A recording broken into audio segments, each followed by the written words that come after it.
I'm frustrated because I, my whole world got disheveled. And I feel like he has moved on and he is healed and moved on and doesn't care about me, which I don't want him to come back into my life, but it still just sucks, I can't imagine, thank you guys for sharing stuff, like stories that you've gotten through this and it's been however many years, because I could not imagine that.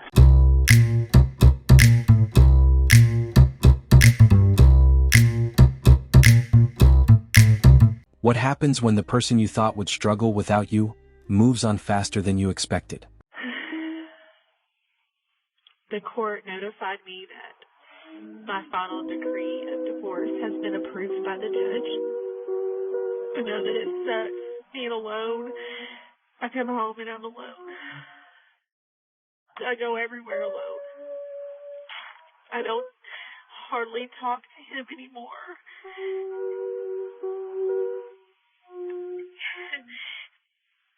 I don't blame him. I filed for the divorce.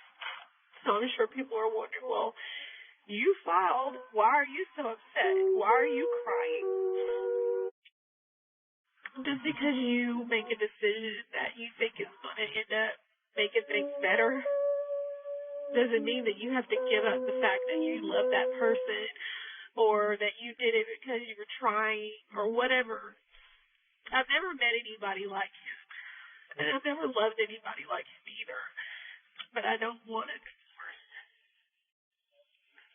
I still am very much in love with my husband. For a long time, the assumption around divorce was predictable. One side would struggle, take time to recover, and eventually rebuild. The idea that someone could move on quickly, emotionally and practically, wasn't something many people planned for. But in 2026, that outcome is becoming more visible. Y'all want to know what really sucks? Is finding out that your husband, who you're not even filed for divorce from yet, it's been a month since he left your house, and you find out that he's actually going out on a date tonight. We haven't even filed for divorce yet. Is that normal? Do men do that? Like, somebody answer me, men, women, I don't care who it is. Somebody just answer the question, is that normal for people to do? Because I downloaded the Stir app, which is for like single parents, and I almost vomited, and I deleted it because like I was nauseous just looking at it. And he's going out on a date tonight. I haven't been out on a date with him in over a year.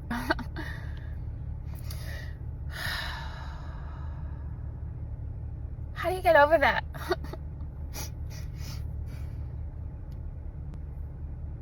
That's painful.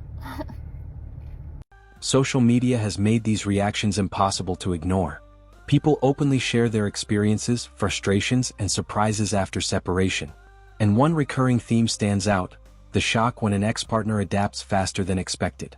That gap between expectation and reality creates a lot of emotional tension. My attorney texted me last night, I'm officially divorced. I didn't cry last night, but I went straight to bed, and then I had some pretty messed up dreams. And I don't know, this morning it's really like, just been such a long road. I'll never understand the cruelty and the discard. I'm not crying because I want him back. I'm crying because I'm alone now. I don't really have anybody.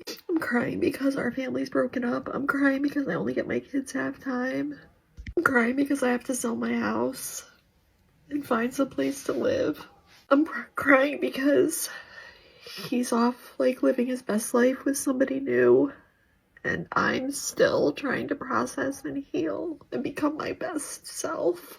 I'm crying because of, you go from loving somebody to becoming like complete strangers.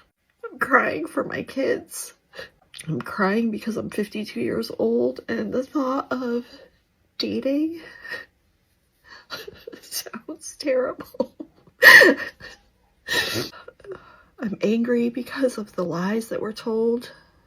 It's all coming to a head right now. It's like the final letdown, because this has been, 15 months since we separated. Next chapter loading, right? I will never understand.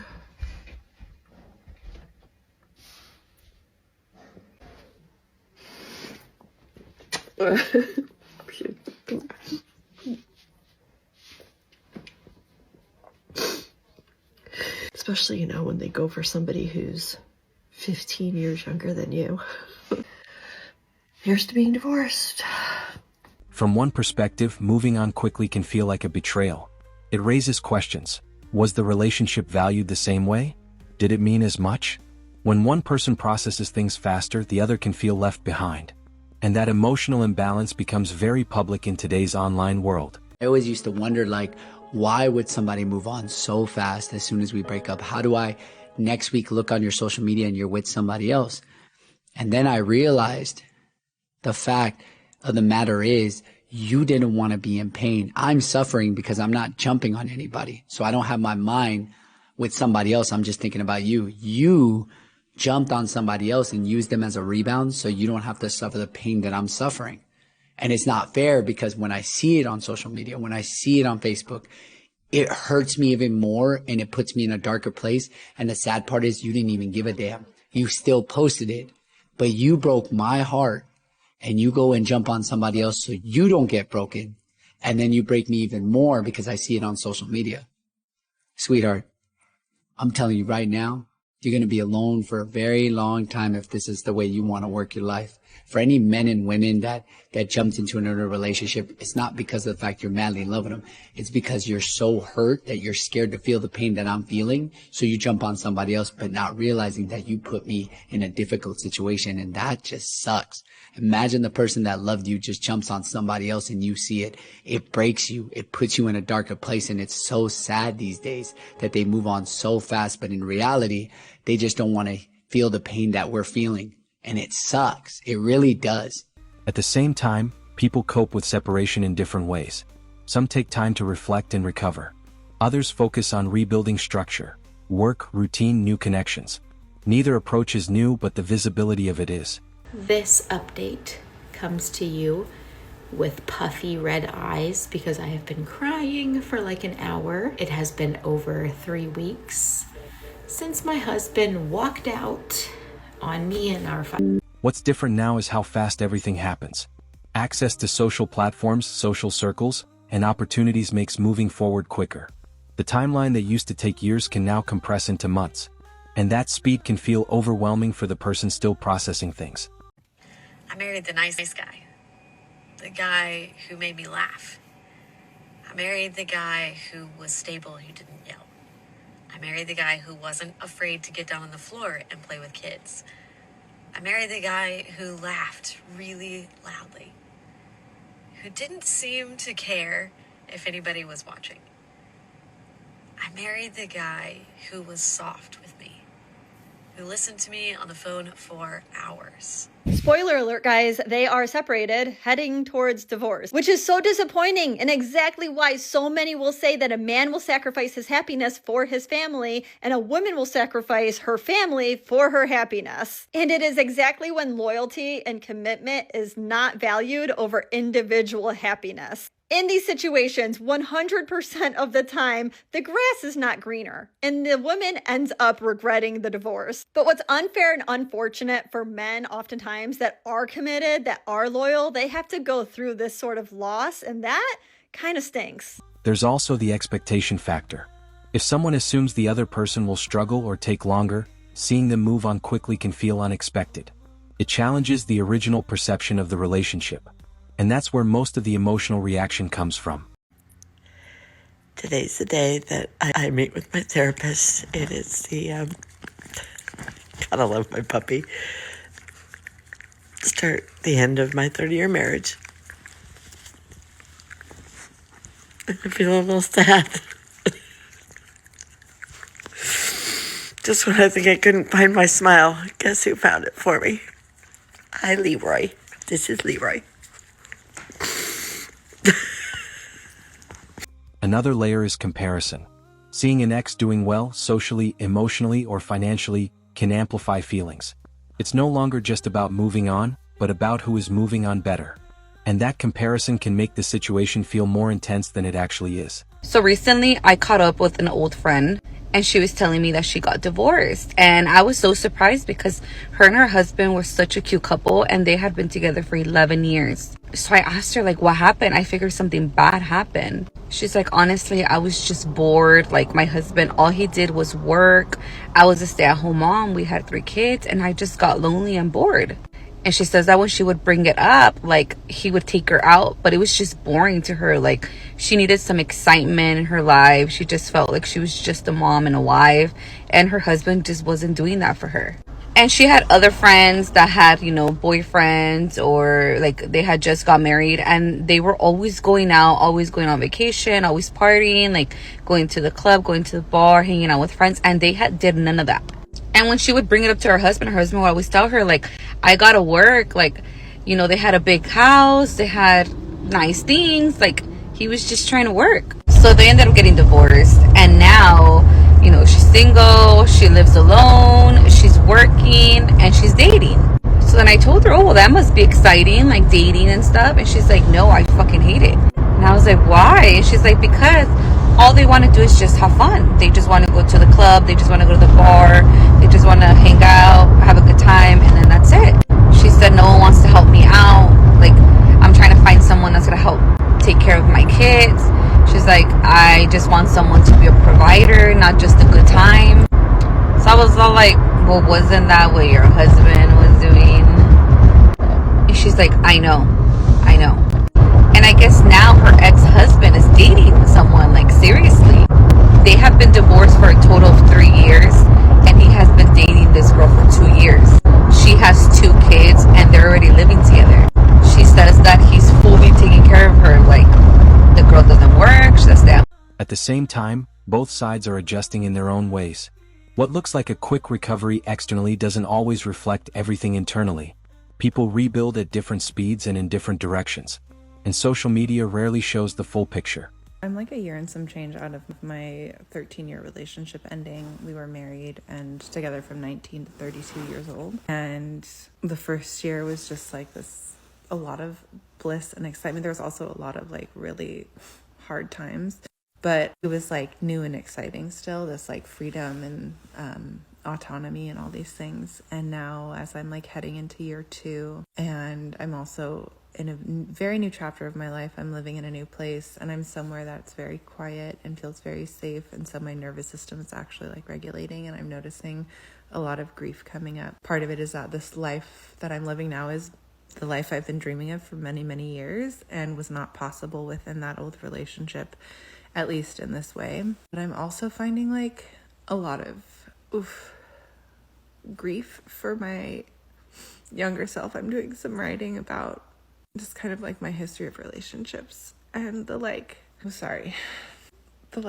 hope that I felt at that age. Like, this was my first big love, and the way that I loved without abandon and like without any type of like reservations or hesitation, and just was like so full out, heart on my sleeve, because I had never really had my heart broken, and feeling like a lot of like tenderness and grief, and like wanting to protect that version of myself, and like remembering and writing about like, all the hope and possibilities that I had for that future and the future that we were building together. This is how I know it's a good writing process, is I'm at the point of crying. Yeah, just holding a lot of space for that version of myself, because I'm like, there is a part of me that's like, I don't know if I'll ever love that freely again, because I have grown and I've learned, and I'm not 19 anymore, right? I'm